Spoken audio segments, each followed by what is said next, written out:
I'm torn. I'm torn because all that you talk about, that's so good for our podcast and our Facebook page. But on the other hand, I just want to give you a hug and say, Alan, I like everything you put up.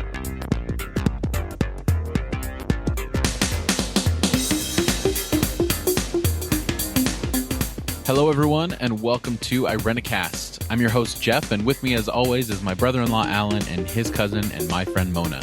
We are post-evangelical ministers and theological thinkers grappling with our place in the progressive Christian world.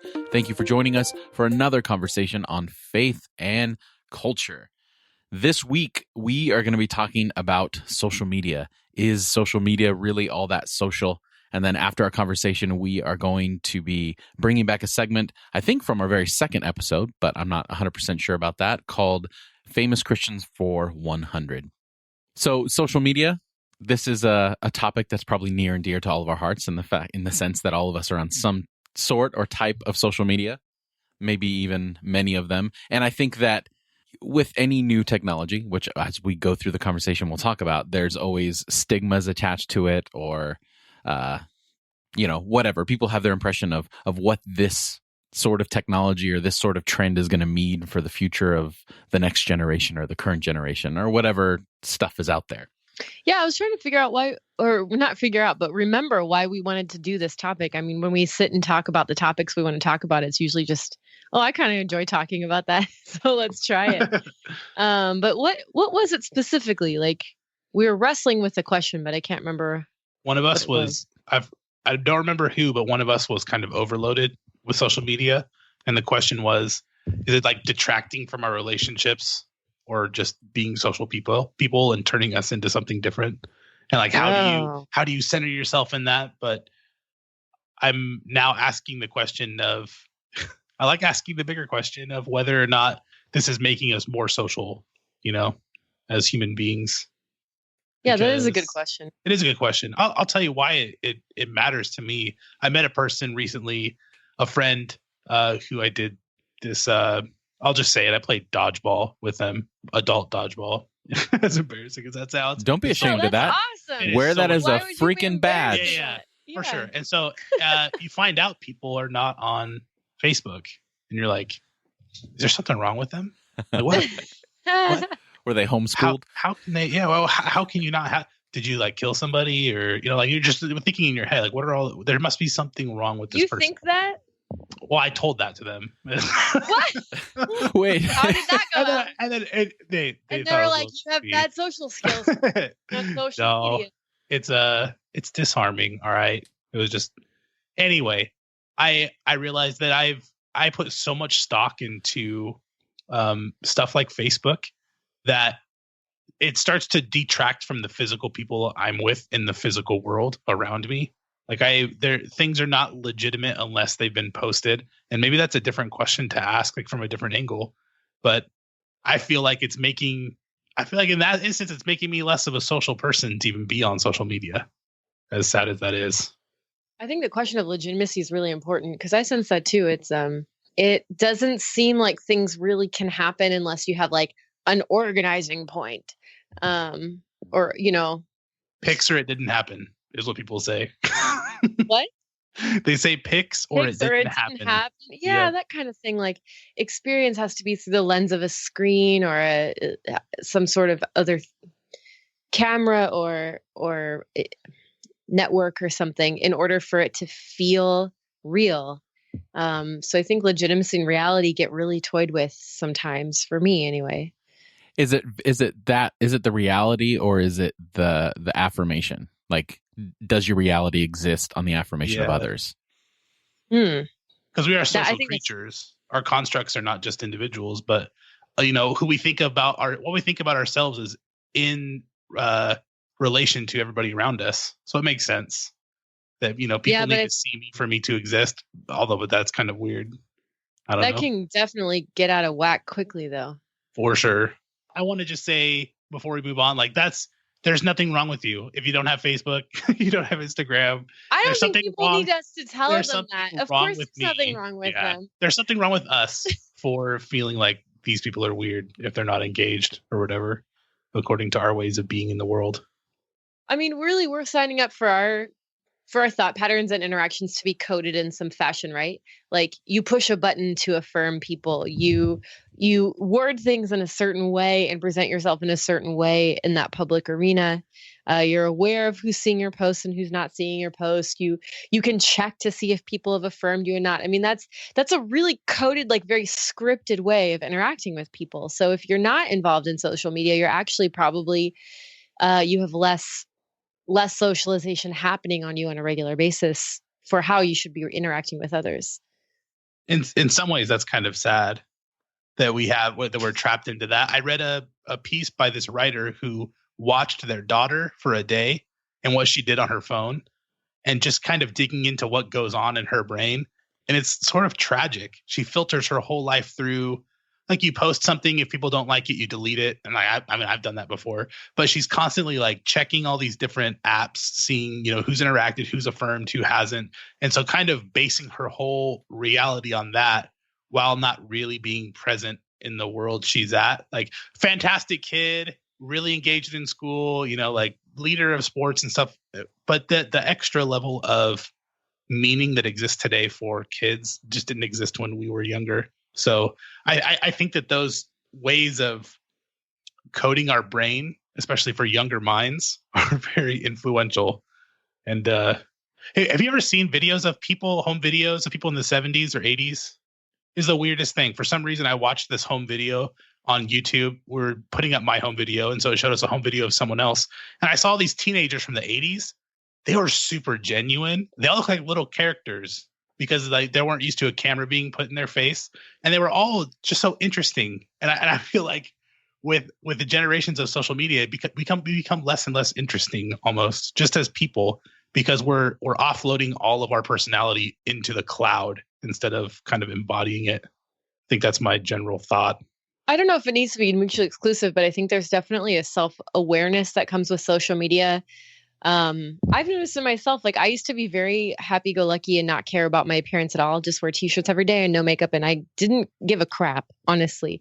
But now with the advent of using all these technologies and being very becoming much more aware of what I look like and how I present myself, it's like my personality's changed in that regard. And I grieve that sometimes. Like, I wish I didn't care, but I do now. So what do you do with that? I don't know. I wonder if it's not, because Alan, you used the example of kids in the 70s seeing their home video and them acting a certain way. But for them, that was just the new technology. That instance could have changed them. Now when I go to a family gathering, there's going to be a picture. Like, I feel like it's not something that's new. It's just a new avenue in which it's expressing itself. Like, and Mona, you mentioned, you think about where you are. I feel like the opposite. Because of social media, I'm less concerned about it, because I know it's all around. Someone's going to take a picture. It's going to get posted somewhere. So I just need to stop caring, because it's happening so often. Maybe. And I don't know if that's just an age thing or what. Dealing with the same reality. And I think that when we have and this is true for anything in our lives, I think when we have a certain experience with something with different people, then we tend to impose that on the whole medium. And I feel like social media is getting a bad rap, is getting a bad rep, so to speak, because it's new. It's relatively new. Did you ever see that old photo of when the last pope was inaugurated and then the new pope, and how the audience was looking up at the pope and it was just people, seeing the balcony that he was coming up on. But then when the newest pope was introduced, it was the sea of cell phones and screens and iPads and stuff like that. It didn't. The experience for each of those people was the same. They were there to see something, but now they just had an added technology to apply to that situation. And I wonder if it's just a pendulum swing, like all the weird stuff that people photographed or videoed when they were first invented, that kind of waned off, and it became this regular thing. And I think social media is going to be the same thing. I think we're going to look back and be like, it's just part of our lives. It must have been interesting for the people that initially experienced it, but I don't know if it has profound impacts that as far as it's making things worse. I think it's just highlighting things that are already there.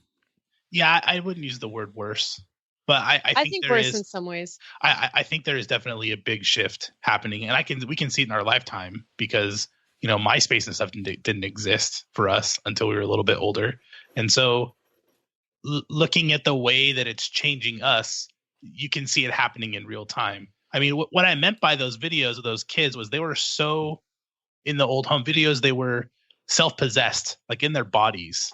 It's very difficult to describe. But when I hang out with teenagers now, it's just different. People have offloaded most of their life into their experiences. I think there's just a big movement away from the physical world. There was a philosopher recently, we'll put his name in the show notes, that called this next generation the first disincarnate generation, the first Whoa. generation to live outside of their bodies. Because if you look at all their profiles, everything that they craft online, it's a real expression of us, and it's important. And I think in a lot of ways it's good. But we're spending more and more of our lives outside of being present with where we're at. So we're moving away from being bodied beings, and there's some sadness to that, because we're less comfortable with each other, spending time with each other, or just being physically present. And we're more comfortable with I'm saying we, but maybe everybody has a different experience. But I know for me, it's been different from when I was a kid to where I'm at now, I think. Yeah, no, I was on the train yesterday, the subway going to downtown, and I was looking around me and I couldn't find, my phone had died and I was trying to find someone to ask for the time. And literally there was like 15 people around me in that car, and every single one of them had earbuds in, so I couldn't ask them what time it was. Every single one of them were looking down at their phones with earbuds. It was amazing. It was like I wasn't even there. It's like I couldn't get anyone to catch my eye. And I thought about that a lot. And I thought, well, what's the point of like dressing nicely or learning how to interact with people or having spontaneous interactions if no one will even pay attention to you anymore? Like, I feel like fashion and arts are probably going to like start dying because it's no longer about the experience, it's about like the spectacle and about like the consumption of that art like online, and it has such a short lifespan, right? Things are like cool for a day or two while they go viral, and then it's old news. So it's changing, I think, our relationship with experience and artistry, and what it means to like you're saying, not only be incarnate but to live into that that personal expression that's free, that's a free of form in a way that relies on spontaneity. And I was also thinking about eye contact and how important it is for intimacy, and how lonely people feel now. There's so many studies coming out that in this age of connection, social connection, we feel more lonely than ever. I think it has a lot to do with eye contact. Like my experience yesterday, like not looking anyone in the eyes and growing accustomed to that makes you start feeling like you're going a little nuts after a while. It does for me, actually. And eye contact's gotten harder for me in the last couple of years than it was before. So some of my disparate thoughts about that. Yeah, you said you felt like you weren't there in the station, but it's like you were the only person who was there. It's weird to share public space with so many people, but none of us are really there. You know what I mean? That's bizarre. None of us are present. And can you imagine plucking someone from the 1800s or even 50 years ago or 30 years ago and placing them in a situation, in a place where nobody's paying attention to what's happening around them? It's almost like a post-apocalyptic scenario. Although I'm the biggest fan of social media that's ever existed. My my sister-in-law printed up a calendar for her parents for Christmas. She thought this would be a great gift, and it was. So there's a different picture for every single day. That's 365 pictures. And this must have been 5 years ago. So she was desperate to find pictures of my family because she's a transplant. She's come to our family. She looked online and she told me after she made this calendar, she's like, Alan, 75% of the pictures in there are off of your Facebook. But I was like, are you serious? She's like, yeah, you're the one who has all the pictures on Facebook. So I'm the biggest fan. I love it. I think it's like the printing press. It's going to change our society and in huge ways, and it's a good thing. But I do believe it's making us less social. I mean, there are some people on the outskirts of society who have more access now. Like I've talked online to people who are handicapped, like severely handicapped, and they have difficulty interacting with people in the real world or whatever, in the physical world. And when they get online, it's almost like they have this newfound freedom and they don't have the barriers that they had before. So I think for some people, it's like a light year, just a huge jump forward. We're contacting people that have been around from when we were in high school and junior high, and that never happened before. But in some ways, it is making us less social in the physical world. I wonder if it's just part of the process of something new. Like, forgive my nerdy analogy in advance, but it's like Superman. In this, always like Superman. It is, or Batman, either one. But when, and I'm sorry, I apologize again for this nerdy analogy, but when Superman's like first figuring out his powers, he hears like everyone's voice all at the same time and has to slowly learn to like concentrate it, because now we're inundated because of all these places where people can now have a voice. Now we're inundated with way more perspectives than we ever were before. And I think it's just a pendulum swing and trying to reacclimate our lives into beginning to hone in on certain voices and begin to take things for what they are. And I think right now we're just in that Superman adolescent phase where everything's just coming at us at once, and we haven't had a chance to really figure out as a culture how to ease into it a little bit better, how to control our power, so to speak, But has it outpaced our humanity? But has it outpaced our humanity? Is it more like giving a toddler a gun? Like eventually, if you give someone a gun, they'll get used to shooting it and they'll be safe with it. But like, I feel like our humanity hasn't caught up fast enough. And is it going to outpace us? I'm not sure what you mean by that. What like, I mean these are, I think it's different social media for children. No. But, I'm not saying social media for children. What I'm saying he's saying it's an overstimulation, not like necessarily dangerous, inherently dangerous. It's so much information to process. His point was, Superman had something, I'm serious. This is what he's saying. Superman had something introduced into his life he had to get used to, and it just took time. He had to grow into it or whatever. And it's like, as human beings, as a human society, we have this new technology, social media. We just have to have time to get used to it, to learn how to use it well. And I totally agree on technology. It's not just any technology. It's an amount of information that's almost impossible to digest, and it causes this frantic, anxiety-ridden compulsion to always be in the know. And then that compulsion to always be in the know ends up coding your life back. Like it's like it ends up shaping you. You don't shape it as much as it shapes you. And that's why I'm saying if we could catch up faster, if our humanity could catch up faster, and we could realize. What do you mean by that? Realize that the physical world is important. Realize that eye contact is important. Learning how to say no to social media, like in a really, real time kind of way, taking back some of those elements. I think eventually we'll get there, and we'll realize that it's not everything that we thought it was, and we'll learn how to live with it. But right now, what I meant with my analogies, it feels like we're not evolved to the point where we can handle that. It's like it's outpaced us, and it's. I don't think it has anything to do with evolution. I wonder if it's the other way, where it hasn't evolved to us. Like, I just listened to this TED Talk recently that was super interesting, where it's not so much the means of being connected, but it's the physical devices that we're connected to, because they're causing us to look down. So he's talking about, and this guy was a neuroscientist who's talking about how maybe it's more important for us to create technology that connects with our biology as far as what's natural for us to look at and move through. So the rise of augmented reality. So it's not virtual reality where you're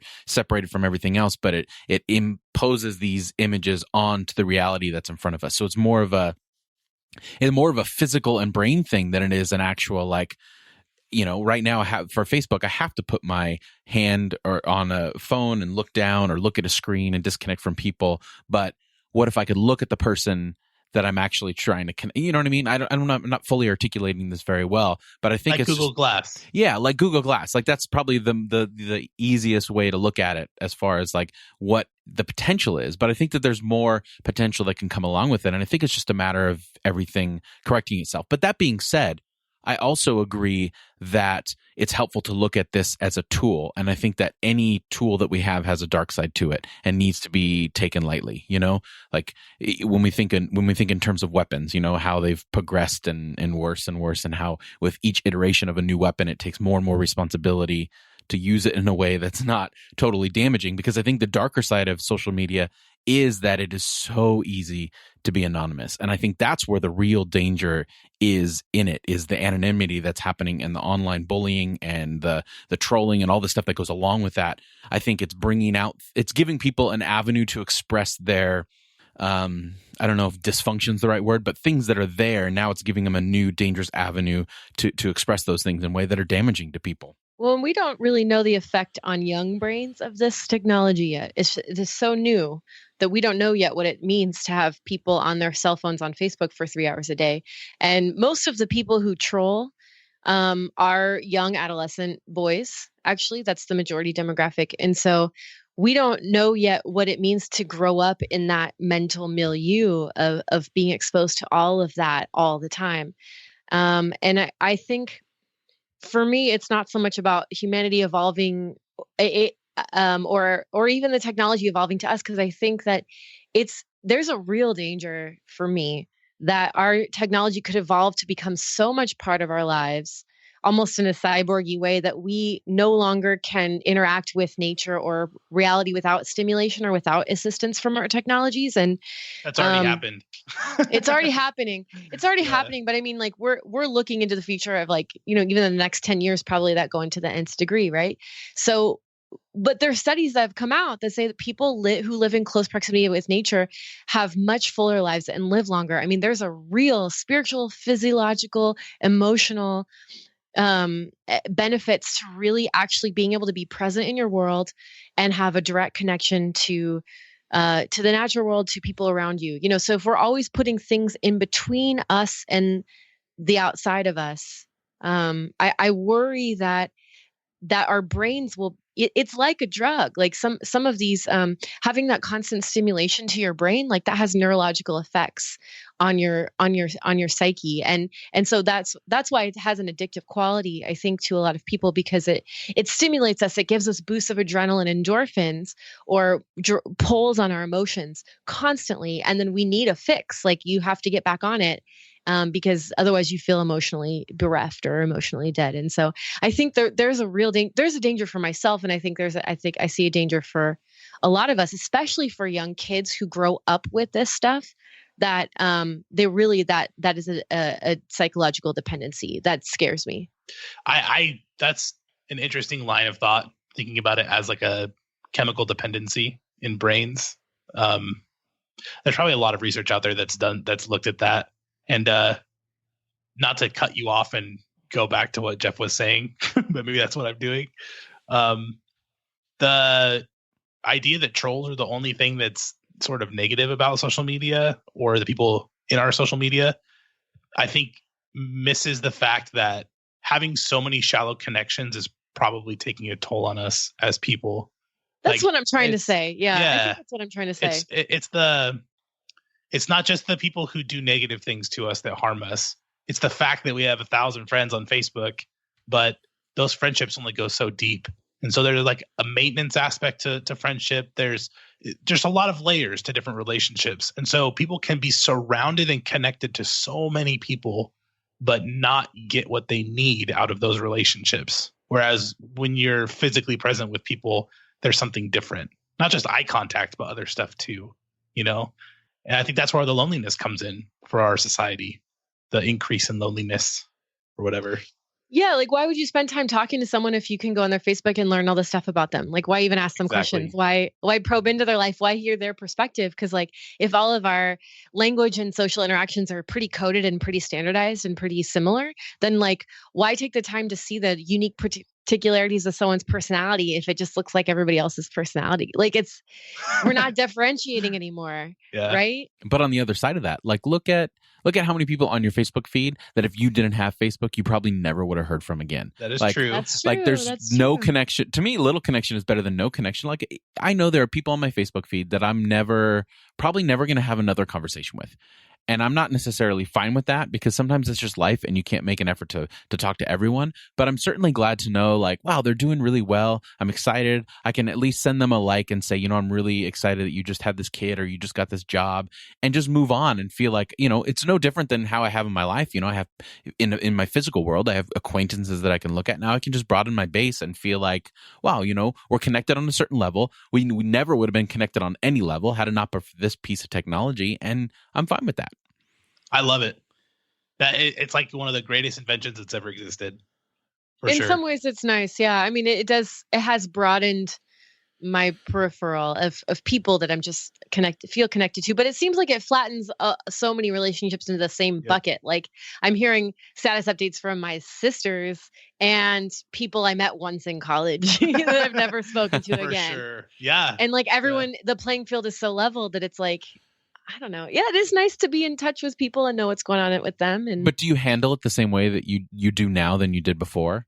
Like, do you accept the same amount of friend requests? Are you a little bit more choosy? Like, has the way that you interacted with social media evolved over the past 5 or 6 years? Oh, yeah, I think definitely. I think it definitely evolves as you use it more. But I kind of squirm to think that a lot of times I'll interact with my family members on Facebook instead of calling them and hearing their voice or trying to Skype with them and see their face. Like I think I think it makes me socially lazy in some ways. Like I don't go out and get people. I don't go out and find them and like get in their world, you know? And I think that's so crucial for intimacy and for relationships. So, I highly recommend that you just start a podcast with your family. Then you're forced to talk to them every week. Well, not actually be with each other, man. So the other side of that, have you ever not asked somebody details about their life because you should have known on Facebook? Like I'll see people that are really important to me, and for some reason I'll hesitate asking certain questions like, "Hey, what are you up to these days?" Like, you know, there's this sense that, oh well, are you not looking at my Facebook page? Are you not, you know, you know what I mean? So it's not just that we don't engage each other. For me, I feel like it even puts blocks in regular relationships, like showing up and seeing somebody after a long time. Is that just me? Do you guys question that in your brain? Should I ask this person this detail, or should I know it? Not really. I usually don't think about that too much. But it is interesting that you do.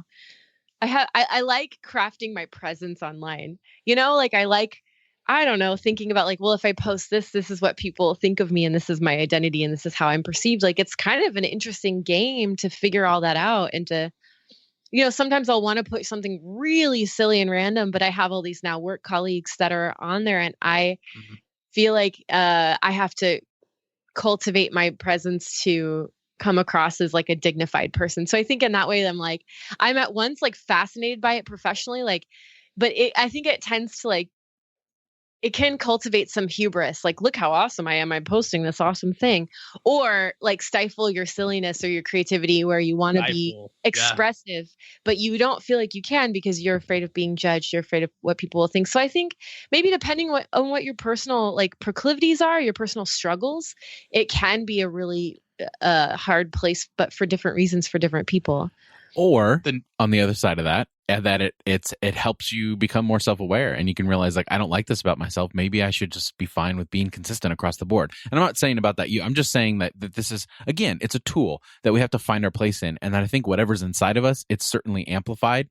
You know, like, I don't know, like, would you say that every time you go to post on something like that goes through your mind, like you're thinking about all of that at once? Yep. 110%. 110% for me too. Wow. I always think about where maybe it's because we're younger than you, Jeff. I don't know.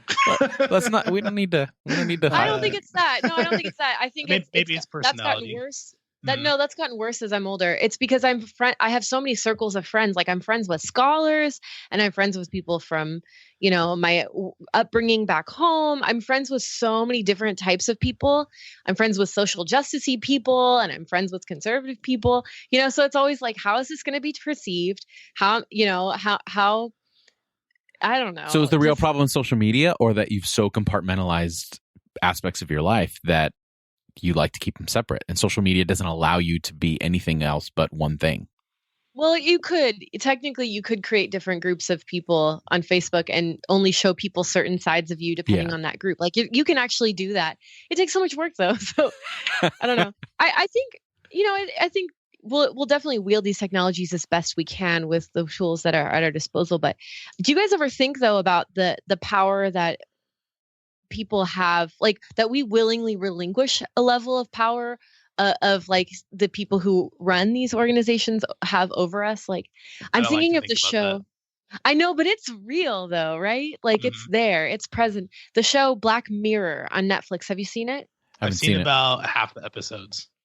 Okay, you know the episode where with the virtual game and they're all Very it's disturbing. really yeah, this particular episode some of them are pretty freaky, but the second episode it's about this world where everyone works out 24/7 and they're trying to earn points to like go on this show that's kind of like American Idol. And so there's basically all of the world has been turned into three industries: fitness, talent and pornography. And so the people will get points to go on a show and try to get famous so that they can get out of the fitness, like the working out world all the time. It's very hard to explain. You got to go watch it yourself. But at a point, the advertising in this world is so like futuristic sci-fi that everything is an advertising all the time. So the main character goes in his room, which is four walls, and he turns on like a nature scene so he can relax. And then all of a sudden, right in the middle of it, a pornographic ad comes up, and he tries to shut his eyes and not watch it. And the ad pauses and says, "We noticed you have your eyes closed.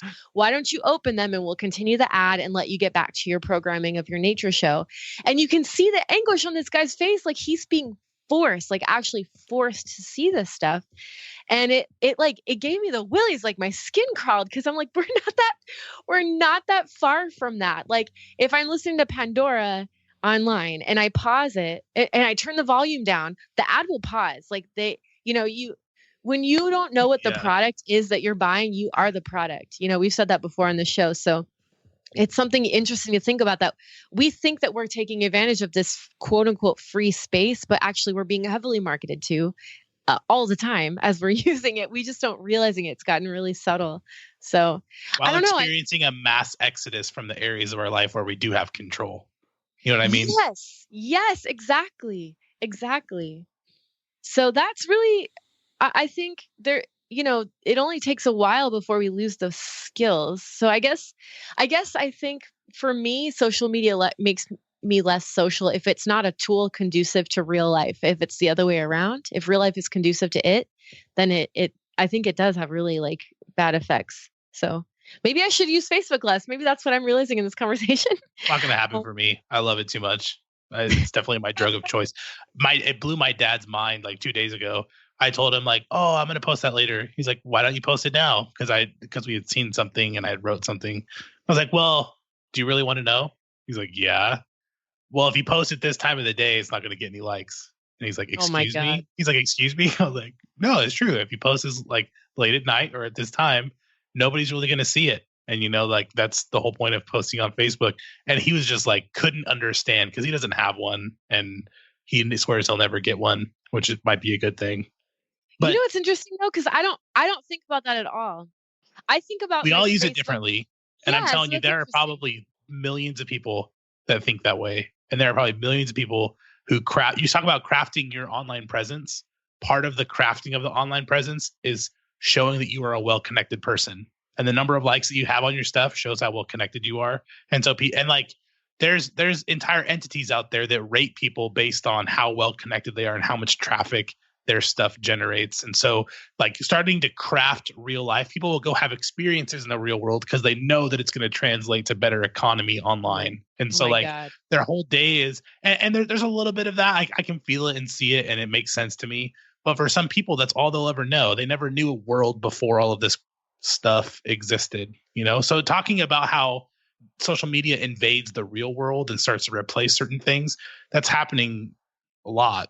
So you think that's not culturally relatable to certain populations now who've grown up with this? That's so interesting. I'm torn. I'm torn because all that you talk about, that's so good for our podcast and our Facebook page. But on the other hand, I just want to give you a hug and say, Alan, I like everything you put up. Yeah, exactly. See, that's the other thing is affirmation. I think you nailed it earlier. It's all about like people need affirmation. It's just who we are as human beings. It's a part of living in a community. And so we've kind of just put our need for affirmation out into this little ether that doesn't even really exist, right? On someone's server somewhere. It's not a really grounded, present communal thing anymore. I think there's a lot of people who seem to more operate social media in like they don't give a crap kind of way.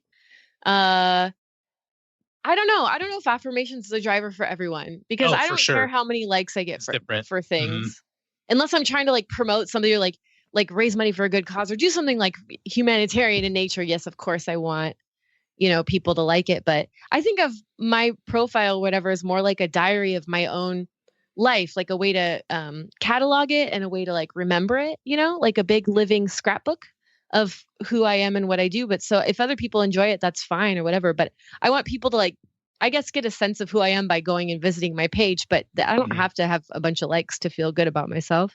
So the two things I think about that: one, go read the piece written by the writer about the girl and how she would delete her stuff if it wasn't liked enough, and how she's like that people are doing that now. It's a very powerful thing to think about. Secondly, I'm the legacy contact for a lot, just by nature of what I do as a pastor. I'm the legacy contact for a lot of people. Like that's a feature on Facebook where someone is in charge of kind of protecting your page when you die. And so you have all this information and people can visit your Facebook page as if they were visiting like a gravesite or something. When I think about social media in that sense, is just freaking awesome. It used to be you had to be a king or a lord of some manor, and then you would be remembered, right? Your name would be written down in a book, your hair color, a couple other different things about you. Now, like all of us have this access to being present when we're gone, of being remembered, of having some trace of us left other than, some kids or a gravestone somewhere. Like we have stories written by us, sure, about us, but at least they exist when we're gone. I think that's awesome. That's way freaking cool. I never thought about it that way. If you look at, I have a couple deceased friends, and their Facebook page locks up or something, and people visit and leave comments, occasionally and pay tribute. It's usually cool. like for on communities the to grieve.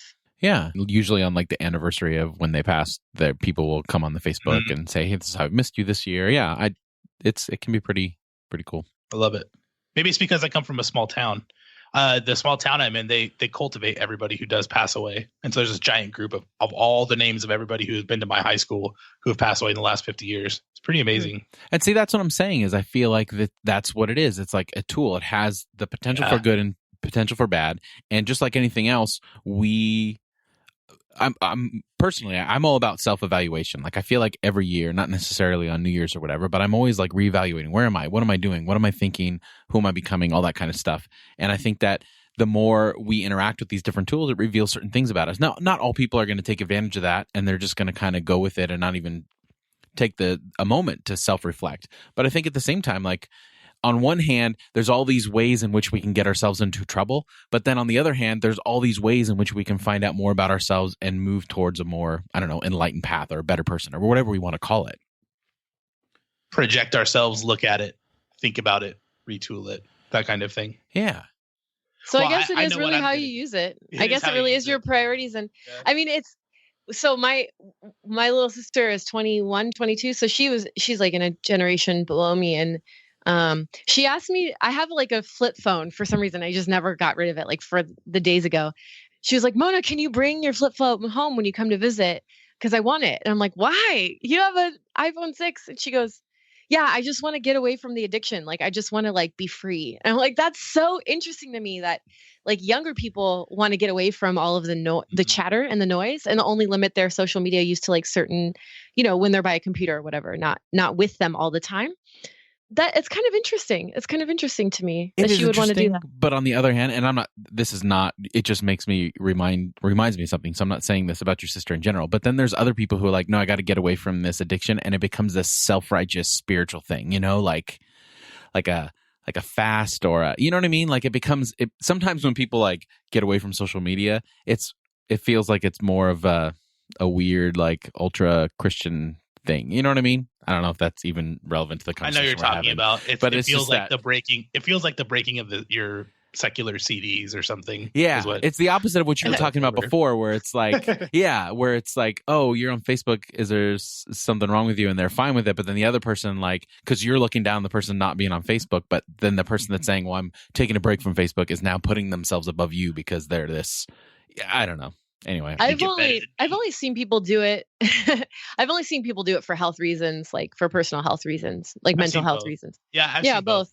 But like, maybe self-righteousness, they need to be a little bit cocky to be determined and actually do it. Like that. I don't know people's motives. If they're being all like judgy about others, that's one thing. But if they're just for themselves, like, I'm taking the step to be a healthier person because that's what I know in my gut I need to do. Like that's great, you know? I agree. I think that's what I'm going to do.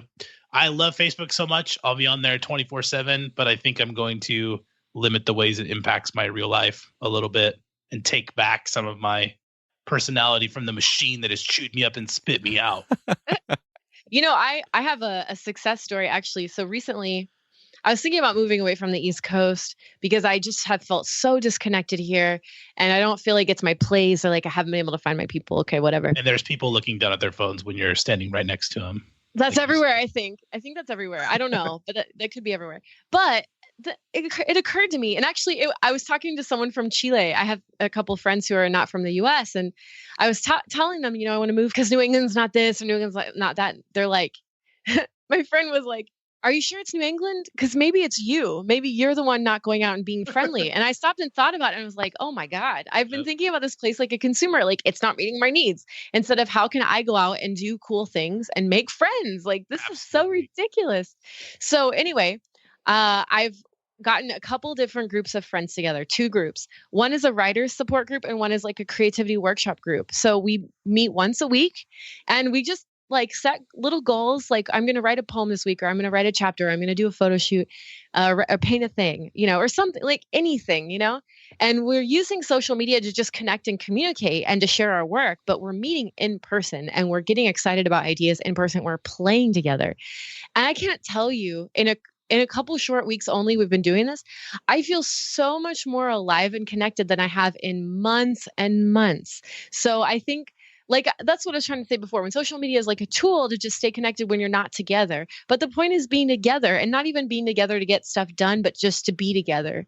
And I can tell you personally, it's really, really, really helped me to find creative partners to just play with and do silly things with and experiment and explore our world together. That is very cool. And I can't believe I've not been doing that for so long. You know, like how did I not do this? Maybe that's the answer.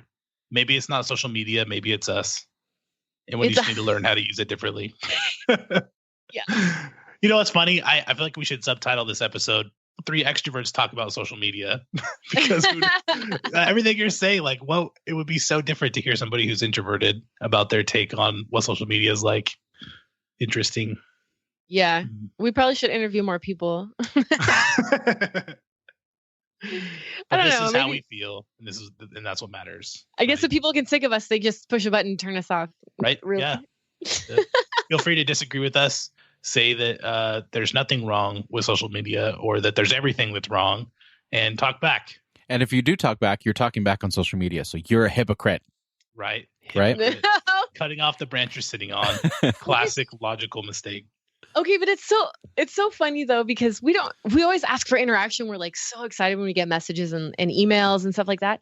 And I think when people write in, they expect that they're not going to actually get real people. Like there's this some sort of perception that if you're on social media or you're doing something like quote unquote legitimate, right? Like doing a podcast, you're like an ethereal person, you know? Like I don't know. I think I know what you're saying. Yeah, not a person. Yeah, like if I wrote into another podcast, I would be very surprised to like actually get a person responding to me who's like an actual person who like puts on their pants and eats cereal, you know? And when we talk about wanting to create a community and talking back and having conversations with y'all, like doing the book club and some other projects we're doing, like we actually mean we want to get to actually know you. We don't know you now, you're a stranger, but we want to know you. And I know that's a super basic thing to explain, but that's how I feel about it. I get so excited that we can actually make real human connections through this crazy mechanical thing that we all engage in, right? That's so human. And for those of you who have shared your life with us, we love you so much and appreciate you listening and connecting and sharing what's important to you. Seriously, it's probably why we're still doing this. Like, yeah, I don't know about you two, but there have been times where we got an email kind of at that right time where it's like, wow, okay. So, you know, someone's listening because, you know, all of us are sitting in our office or our living room and we're staring at a computer screen or our phone and we're talking into this mic and there's no one around us, but yet we're connecting with someone at the same time. And it's hard to feel like, you know, it's making a difference or even that anyone's listening. So let us know what you think. You can add to this conversation at the show notes at irenicast.com/66. And for any questions, comments, concerns, or suggestions for the show in general, you can always contact us at irenicast.com/feedback. On the other side of the music, we'll be doing Famous Christians for 100.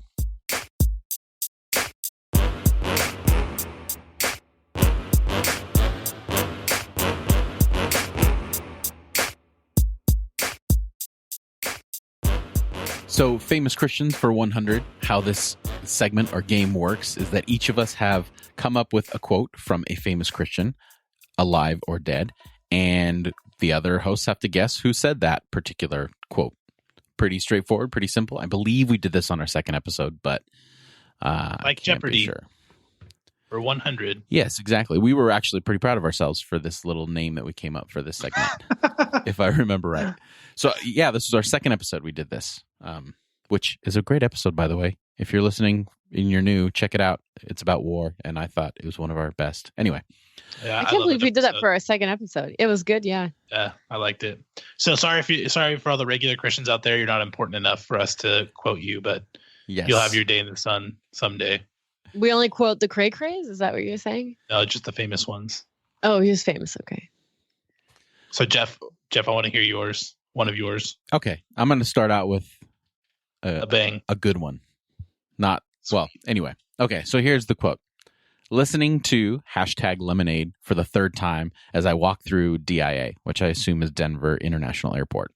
Beyonce is my pastor this morning. Sounds like Rob Bell. It sounds like Nadia Bolz-Weber. Mona, you got it. Nadia Bolz-Weber. I love her. It was this tweet that caused me to sign up for a 30-day free trial of Tidal and listen to this album. And I got to say, if you have not listened to Lemonade, listen to it. It's amazing. Have you seen the video? I haven't watched it yet. I haven't had a chance to sit down and do it, but I've listened to it a few times, and I'm amazed with how she was able to craft all those different genres and just be believable in every song. I loved it. I thought it was fantastic. I haven't seen the video yet either. I've been meaning to just sit and like really give it my full attention because she interweaves like spoken word, and it's the whole thing is one entire grief process. And it's supposed to be like one of the most artistic things to come out in the last couple of decades from pop artists. So just musically it is. I can't wait to see the rest of it. It is amazing. It is probably my favorite album in the last decade. Like, it is so good.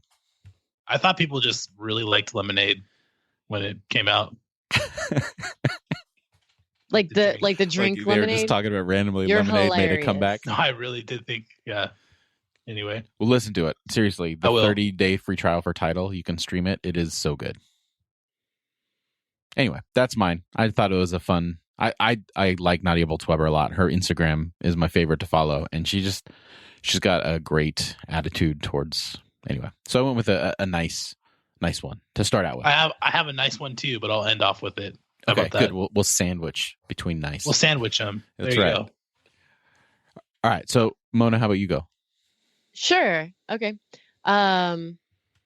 Every moment and every event of every person's life on earth plants something in their soul. Kind of a hard one, but I just like the quote. I thought it was a cool idea. Like your soul's a garden, you know? That sounds very Rob Bellish to me. Or Richard Rohr, but I'll go with Rob Bell. Those are good guesses. What do you got, Alan? Henry Nouwen. You're both close, yeah. It's Thomas Merton. Oh, I love Thomas Merton. Oh my goodness. Dialogues with Silence. Such a good book. Yeah. Oh, he did a lot with kind of the interplay between Catholicism and Buddhism. So his work reads very Buddhist, but it's Christological. So he was a mystic and a Trappist monk who did a lot of interfaith work in Vietnam, I believe. And I didn't know that. Yeah, got also a poet. Yeah, really so cool dude. Cool. He belonged to a monastery in like the Midwest or something. I looked it up recently. That guy's awesome. Okay, so here's mine. We have two beautiful. So let's take a little turn to the not so beautiful. Are you guys ready? Right. Buckle your seatbelts. Here we go. This is a famous Christian said, quote, "If this had happened 100 years ago, someone might have been shot." Where is today's manhood? God help us. End quote. No, I heard this and I can't remember what it was about or who said it, but I heard it. Dang it. It was recent, right? Very recent, yes. Yeah.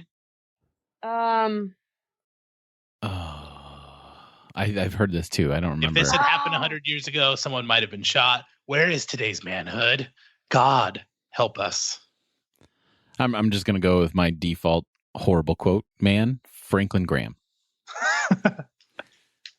Basically, this person is saying if we had manned up, we'd shoot people, kind of thing. Right. Back in the good old days. I don't know. I got nothing.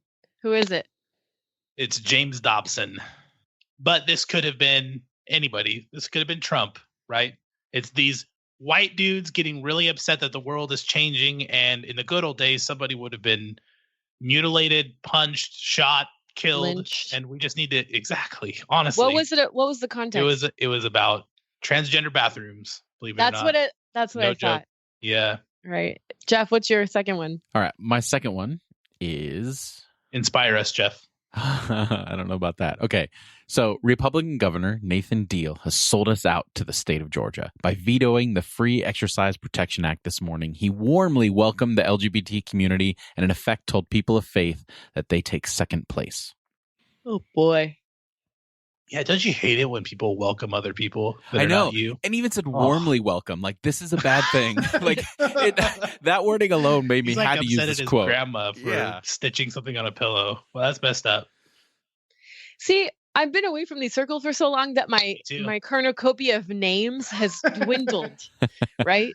Into just a couple, So I feel weird just guessing the same people all the time, but I'm guessing that's contemporary because of the context. Is it another senator or is it a Christian leader? I was thinking about a bunch of senators, but a lot of them claim to be Christian, so it could have been any one of them. Yeah. Right? Yeah. Could be either or. But I will tell you they're a Christian. Hence, famous Christians for 100. Marco Rubio. Wait, no, he's Florida. Wait, isn't Marco Rubio from Florida? He is, but honestly, this quote is really just talking about the governor of Georgia. It's not. I'll just say Franklin Graham. I don't even want to guess. Who is it, Jeff? I think I played my hand earlier. It is Franklin Graham. Yeah, it is. Speaking in terms of all the gender bathroom stuff, which that last quote, like this doesn't surprise me from him, but it's that last quote is that it is so wrong to warmly welcome. Like it just sits. With it is, and then I hate. We've talked about this before, but I hate the whole dichotomy. Like if you're warmly welcoming this person, then you're automatically rejecting this group of people. Like it's this either or. Ugh. It's really small-minded. If you love them, you don't love me. There can only be one favorite. Yeah, that's like every immature triangle in every family I've ever experienced. Yeah, it's social-wide, it's social media manipulation. Like it's even people, it's making people feel on the fence. Like if they want to be accepted by their community, they even can't question that. Like it's bad for both sides of the fence, conservative and liberal, obviously. Because anyway, I don't need to explain this. We all know. I'm going to add another nasty quote to the pantheon, just, because why not? Are you ready for this? Sex education classes in our public schools are promoting incest. Oh, wow. It not just, normal fornication, incest in particular. I have no idea how that would even work, but this person seems very convinced. Did that person in their quote actually say normal fornication, or is that something you just said? That's what I just added. Okay. Yeah. That's Mona's commentary. So read the quote one more time. Sex education classes in our public schools are promoting incest. Wow. I think maybe he just went to the wrong one. Like I've never heard that before. Like all my sex education came from school because my parents were pretty inept. Like I don't even how you get to that conclusion. How do you even get there? I don't even know. But the grand irony is that this person was caught in a horrific sex scandal later on. So you might know it from that description. Ted. Not that one. I'm gonna say Ted. Why are we blanking on his last name? Haggard, that's right. Haggard. Yeah. I'm gonna say it's the reality show guy, the Duggard. Oh. No. Not him, Who is it? but that'd also be ironic. Reference is a tiny bit dated, but he's pretty famous still. Jimmy Swaggart, televangelist. Oh my gosh. Yeah. Wow. You know, it's all the scarecrows that we create as Christians that like give us our little victories when we can knock them down. They're no longer teaching incest in school because of what I did. And it's like, well, they never were. Yeah, but look how great this was. It's a cultural victory.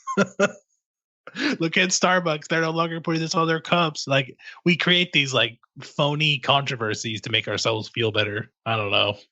That's very frustrating for me.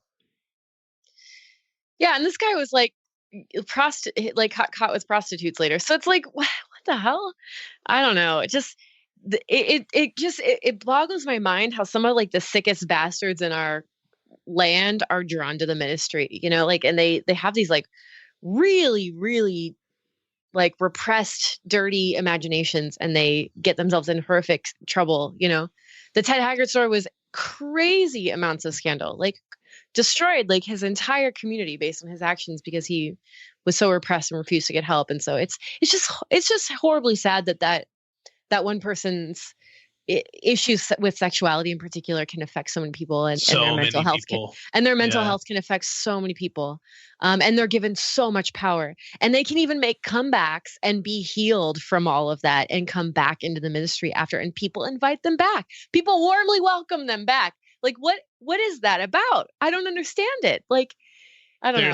It's probably just a lot of ignorance around mental health and stuff like that. But you can look at for further information. There's a article that's written on the website talking about narcissism and ministry and how ministry somehow attracts narcissists. Yeah, any place of power. Yeah. Present company excluded, of course. Present company excluded. Yeah. Speak for yourself. I'm totally in it for myself. I'm gaining a following. You know, I'm going to be rich off of the sheep that follow me. You guys, let's look at private jets, like a flock of them. We'll drive them together. That's what I'm saying. We have power right now. Let's use it. To our mini mansions. I'm just going to try to keep 12 different controversies brewing at any moment in my life. Just to keep you got to stay in the press. Yeah, exactly. Hey, honestly, any news is good news, even if it's a scandal, because then you get known, you get a book deal, you get to do the healing stuff and make a bunch of money. Yeah, everyone looks at you kindly. Yep. They say they give you free stuff at Christmas. I mean, it's really can't lose. I just saw a TV channel with Benny Hinn talking. Benny freaking Hinn. Never mind. Have you seen totally random? Speaking of Benny Hinn, have you seen the video on YouTube where someone put a compilation together of all of his rallies to that song "Let the Bodies Hit the Floor"? It's so great. That's horrible. I've seen one where somebody superimposed like fireballs coming out of his hands. I've seen that one too. But when the bodies hit the floor, it's this like really intense metal song, and it goes like "When the bodies hit the floor," and then everyone like falls down. I'm gonna put it in the show notes because everyone needs to watch this. All right, Alan, close us out with a positive. There we go. Yeah. Okay, good. I felt in my spirit there was a need for a positive, famous Christian, and that's why I chose this beforehand. Here we go. Believe it or not, I came across this on social media. So total tie-in. Here it goes. Almost everything will work again if you unplug it for a few minutes, including you. Dang it. Who said that? Dang it. I know this one. You're scrolling too fast on your phone. That sounds like the spiritual version of have you tried turning it on and off again? That's exactly what I thought. I was like, this is IT crowd. This is perfect. Oh, this is great. Almost everyone. Almost everything will work again if you unplug it for a few minutes, including you. I'm going to go with former guest of the show, Benjamin L. Corey. I don't know. Man, I can't guess today. I don't know what's wrong with me. Her name I'm going to go with Mother Teresa. No, she said unplug it. No, Joan Chittister. It's Anne Lamott. Anne Lamott. I love Anne Lamott. I love her. Dang it, I'm so seriously. So if you want to take back your Facebook experience and make it something better, go like Anne Lamott's page. She posts long posts, so that right there will change your experience instead of just consuming this short I named drivel. You can read her stuff. It will transport you. It will make you a better person. And honestly, just go like her page. Alan, and then unplug for a while. I'm impressed. You not only managed. This is amazing. So good. I'm impressed. You not only managed to sandwich the segment, but the entire episode by finishing with the so social good. media one. That is. That was preordained. Right. All right. Well, that'll do it for us this week. If you enjoy what you hear and you want to support Irenicast, you can go to irenicast.com/support for all the ways to show love to the show. And then also don't forget that our book club still has open registration. You can check out the information and register at irenicast.com/book club. Book club with me, guys. Come hang out with me. It's going to be awesome. That's my I'll club. pop in there. So for this week, I'm Jeff. I'm Mona. And I'm Alan. Thanks for joining the conversation. Oh boy. Wow, that was interesting. It was interesting. That's good though. Yeah, it was pretty good. I like the conversation.